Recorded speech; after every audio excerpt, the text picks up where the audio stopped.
বন্ধুরা চলো আলু দিয়ে গাঠি কচু দিয়ে মাখা মাখা ঝোল করব। তো চলো তোমাদের সাথে শেয়ার করি।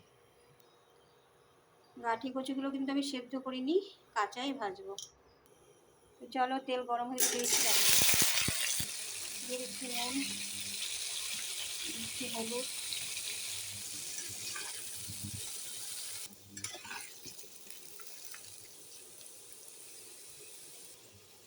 বন্ধুরা গাঠি কচু আর আলু লাল হয়ে ভাজা হয়ে গেছে, তুলে নেব।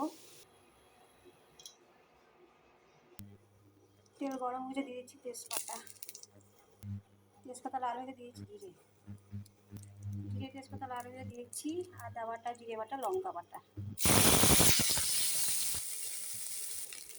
দিচ্ছি গাঠি কচু।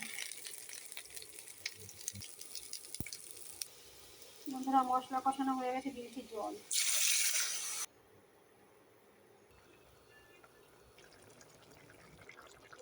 তো বন্ধুরা আমার গাঠি কচু আলু দিয়ে নিরামিষ মাখা মাখা ঝোল কমপ্লিট।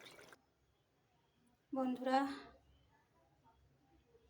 দেখো গাঠি কচু আলুর মাখা মাখা ঝোল কমপ্লিট। তো যদি ভালো লাগে তোমাদের অবশ্যই লাইক কমেন্ট করবে।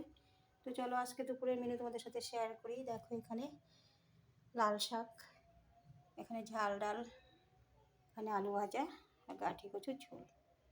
তো রাখছি বন্ধুরা।